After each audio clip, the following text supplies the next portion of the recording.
Namaskar, good morning. As you are aware, this is the monetary policy statement. In the initial part, I would be focusing on the aspects of the decision by the Monetary Policy Committee, and in the later part, I have some important announcements to make, and I request your patience. The Monetary Policy Committee met on 4th, 5th and 6th August for its second meeting of 2021, which is the 24th under its aegis, completing 4 years of its operation under the new monetary policy framework. The MPC sifted through domestic and global conditions and evaluated their unfolding impact on the overall outlook for India and the world.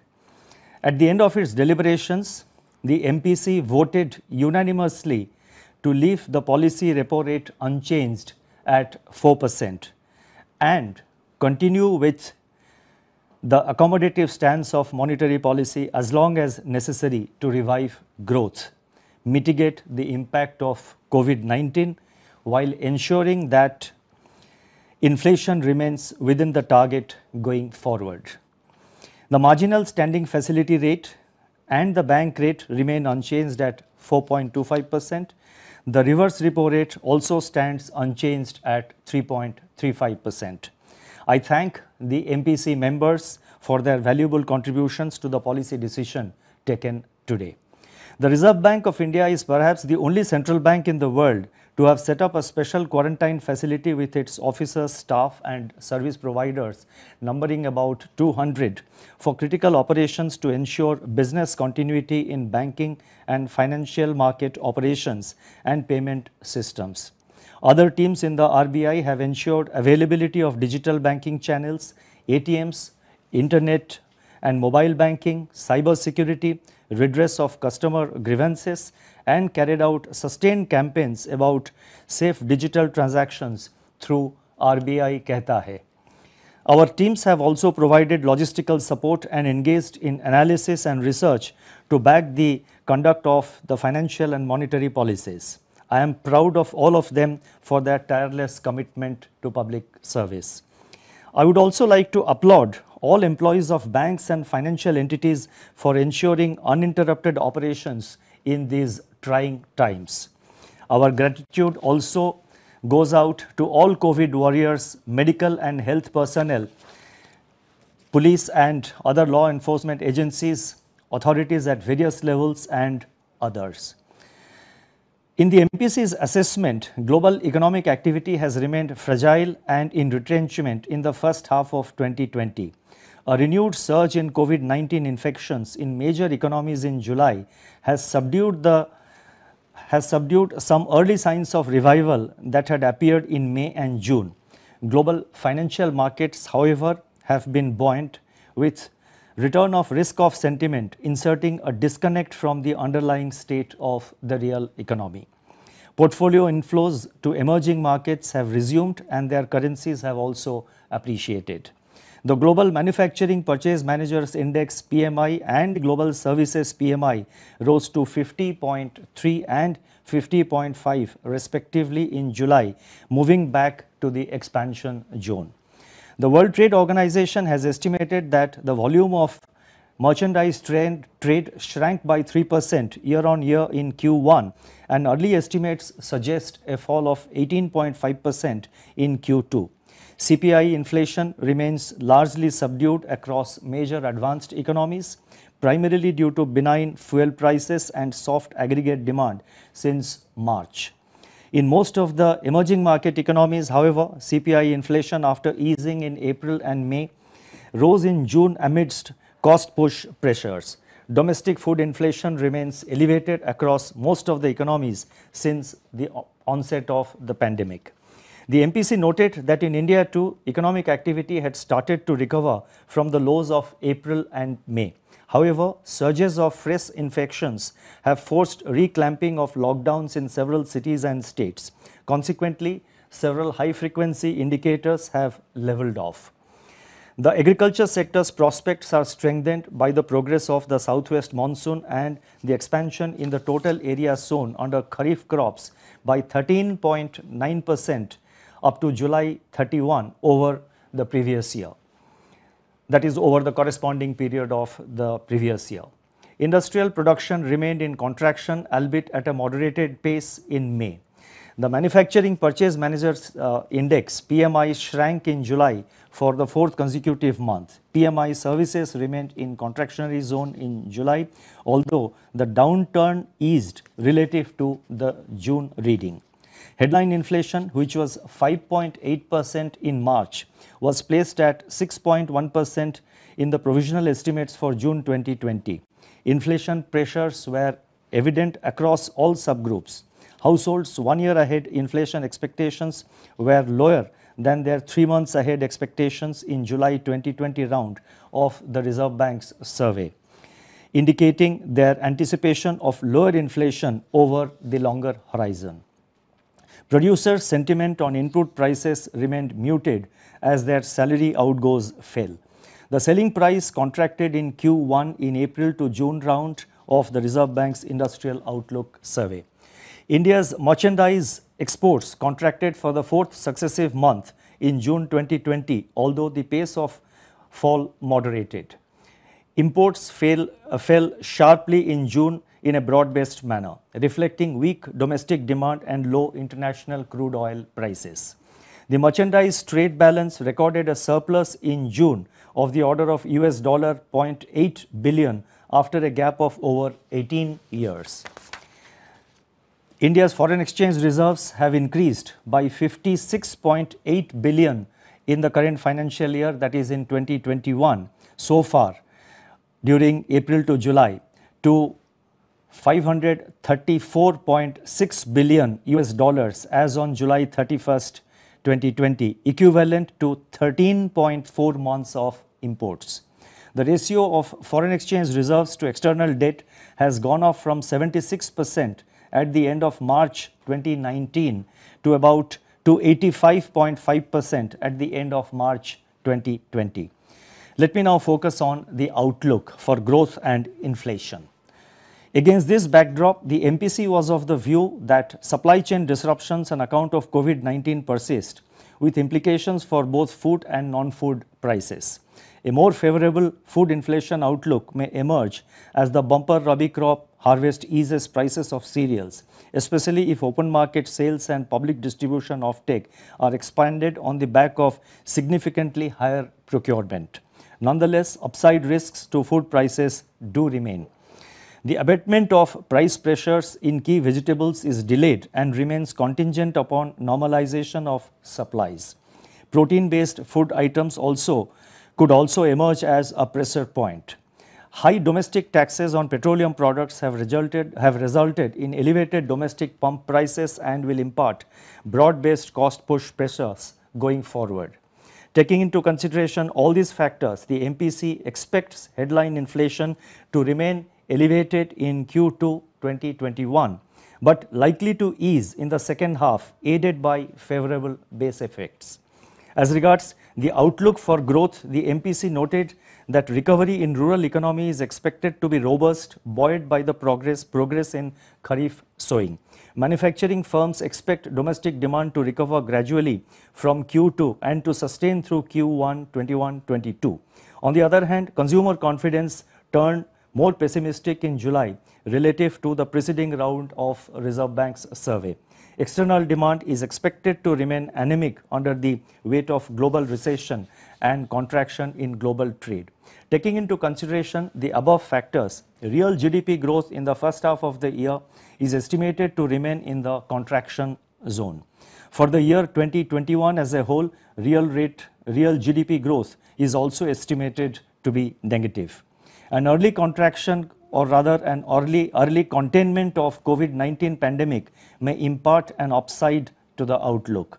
A more protracted spread of the pandemic, deviations from the forecast of a normal monsoon, and global financial market volatility are the key downside risks. The MPC noted that in an environment of unprecedented stress, supporting recovery of the economy assumes primacy in the conduct of monetary policy.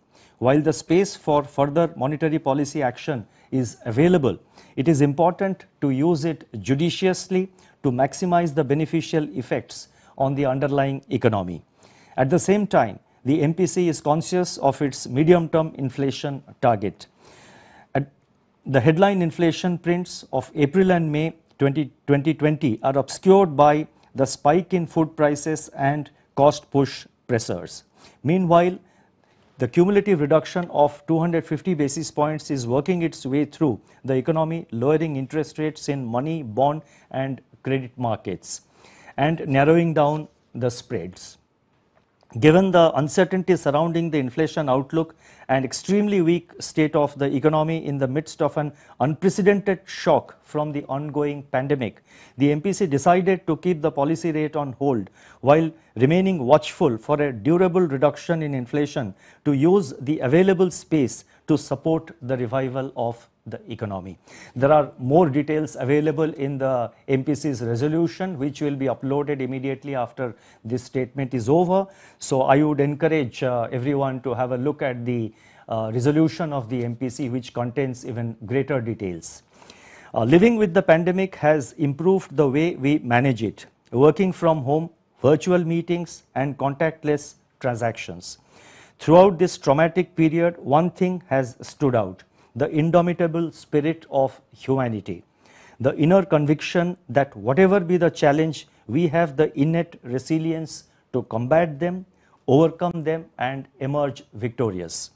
I continue to be an eternal optimist, and I feel Mahatma Gandhi should inspire us. And in Mahatma Gandhi's words, if our resolve is firm and our conviction clear, it would mean half the battle won, unquote. Let me now highlight, against this backdrop, I would like to highlight the impact of the monetary and liquidity measures so far taken by the Reserve Bank to mitigate the negative fallout of COVID-19. I thought it necessary to point out some of these aspects which are known, which are obviously available in the public domain, but I often hear questions being raised in the public space about the effectiveness of the rate cuts that the MPC has undertaken over the past, starting from February 19 and more in a more pronounced manner after the onset of the pandemic. So I thought it is necessary that let me in brief highlight some of the the impact in our assessment, the impact of the monetary and liquidity policy measures which have been undertaken by the Reserve Bank. It may be noted that transmission of the rate cuts by MPC would not have been possible to the extent achieved so far without creating comfortable liquidity conditions. The overriding objective was to prevent financial markets from freezing up, ensure normal functioning of financial intermediaries, ease the stress faced by households and businesses, and keep the lifeblood of finance flowing. This is achieved by infusing large amounts of liquidity in and out of the system through injections and absorptions through the LAF. In the process, the easing of financial conditions has actually enhanced monetary transmission and thereby the effectiveness of MPC's accommodative stance and actions. What is more, the injections of liquidity, including through open market operations, special operations for what we call the open market operations, then special operations by way of what we call Operation Twist, the LTROs, the TLTROs, and the forex interventions. There being that, and this is very important to note, all this liquidity which are being injected into the market and which is there in the system, they are being fully sterilized by absorptions through the reverse repo, while preventing a seizure of money markets under extreme risk aversion and uncertainty. And this is a very important point which I think I feel and all of us in RBI feel needs to be appreciated. Another aspect that needs to be recognized is that RBI's open market purchases are aimed at reducing funding costs for private sector entities that issue instruments in the market which are usually priced off the GSEC yield as the benchmark. In fact, it is worthwhile to see who is benefiting from the RBI's actions. Borrowing costs in financial markets have dropped to their lowest in a decade on the back of abundant liquidity. Interest rates on instruments like the 3-month treasury bill, commercial paper, and certificates of deposit have fully priced in the reduction in the policy rate and are in fact trading below the policy rate in the secondary market. Commercial papers of NBFCs have softened to 3.8% on July 31st. Rates have fallen to 3.4% on July 31st, 2020 for non-NBFC borrowers. So as you can see, the cost of borrowing for NBFC borrowers and non-NBFC borrowers have significantly come down. And the NBFC sector, which was in stress post ILFS throughout, in the early part of 2019, have now access to funding at reasonable costs. With illiquidity premia dissipating under the impact of Operation Twist and TLTRO1 spreads of 3-year AAA rated corporate bonds over similar tenor securities have also declined from 76 basis points on March 26th to 50 basis points.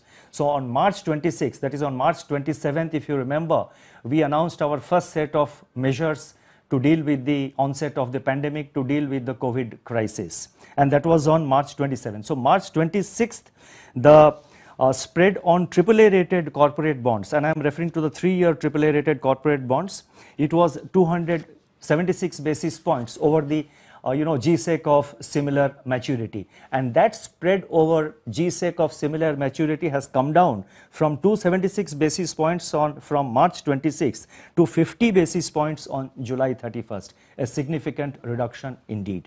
And in fact, in all other categories, AA, whether it is AA plus or AA bonds, they have also considerably narrowed. Even the lowest investment grade bonds, that is BBB minus, spreads have also come down by 125 basis points as on July 31st. Lower borrowing costs have led to record primary issuance of corporate bonds of the order of rupees 2.09 lakh crore in the first quarter, that is April to June 2020-21. In particular, market financing conditions for NBFCs, which had become challenging, have largely stabilized in the wake of targeted policy measures undertaken by the Reserve Bank. Abundant liquidity has also supported other segments of financial markets. In particular, mutual funds have stabilized since the Franklin Templeton episode. Assets under the management of debt mutual funds have also recovered and significantly improved to 13.89 lakh crore as on July 31st, 2020.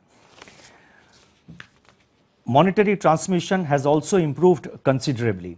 The weighted average lending rate on fresh rupee loans sanctioned by banks declined by 162 basis points during the period February 2019 to June 2020. I am referring to February 2019 because that is when the accommodative stance of Reserve Bank's policy, monetary policy, and the liquidity injections, the whole cycle, and the accommodative stance and the rate cut cycle, it began in 2019. So between February 2019 to June 2020, the weighted average lending rate on fresh rupee loans sanctioned by banks, they have come down by 162 basis points. Now, of which 91 basis points transmission was witnessed during the month of March 2020 to June 2020. That is from March to June in the post-pandemic period. Now, let me now turn to announcing some additional measures.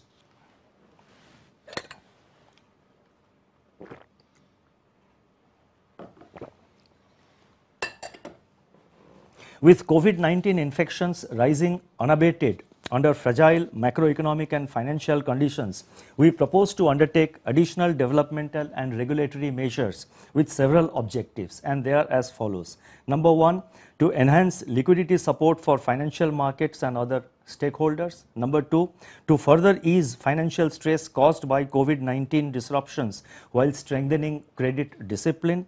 Number three, to improve the flow of credit. Number four, to deepen digital payment systems. Number five, augment customer safety in check payments. And number six, facilitate innovations across the financial sector by leveraging on technology. These are the objectives behind the policy measures which we are going to announce, which I am going to announce today on behalf of the Reserve Bank. In the worst peacetime health and economic crisis of the last 100 years that we face today, the regulatory response has to be dynamic, proactive, and balanced. While designing the major announcements that I am making today, we have ensured that necessary safeguards are in place for preserving financial stability. We are fully mindful of RBI's responsibility to maintain stability of the financial sector. While I am outlining the main measures, the statement on developmental and regulatory measures will address them in greater detail. And this statement, as I mentioned earlier, will be uploaded after my statement, this statement is over. Among the various measures that I am going to announce, the first one relates to additional special liquidity facility. Additional special liquidity facility of rupees 10,000 crore will be provided at the policy repo rate to the NABARD and to the National Housing Bank, and this will consist of 5,000 crore to National Housing Bank NHB to shield the housing sector from liquidity disruptions and augment the flow of finance to the sector through housing finance companies. And it will also consist of 5,000 crore to the National Bank for Agriculture and Rural Development, that is NABARD, to ameliorate the stress being faced by smaller non-bank finance companies, NBFCs and macrofinance institutions in obtaining access to liquidity. The next announcement relates to resolution framework for COVID-19 related stress. The Prudential Framework on Resolution of Stressed Assets dated June 7, 2019 provides a principle-based resolution framework for addressing borrower defaults. Any resolution plan implemented under the Prudential Framework which involves granting of any concession on account of financial difficulty of the borrower entails an asset classification downgrade except when accompanied by a change in ownership subject to certain specified conditions. The disruptions caused by COVID-19 have led to heightened financial stress for borrowers across the board. A large number of firms that otherwise maintain a good track record under existing promoters face the challenge of their debt burden becoming disproportionate relative to their cash flow generation abilities. This can potentially impact their long-term viability and pose significant financial stability risks if it becomes widespread. Accordingly, it has been decided to provide a window under the June 7 Prudential Framework of the Reserve Bank, that is June 7 of 2019. Under that framework, it has been decided to provide a window to enable lenders to implement a resolution plan in respect of eligible corporate exposures without change in ownership as well as in respect of personal loans, while classifying such exposures as standard assets subject to specified conditions. In the light of past experience with regard to use of regulatory forbearance, necessary safeguards have been incorporated, including prudent entry norms, clearly defined boundary conditions, specific binding covenants, independent validation, and strict post-implementation performance monitoring. The underlying theme of this resolution window is preservation of the soundness of the Indian banking sector.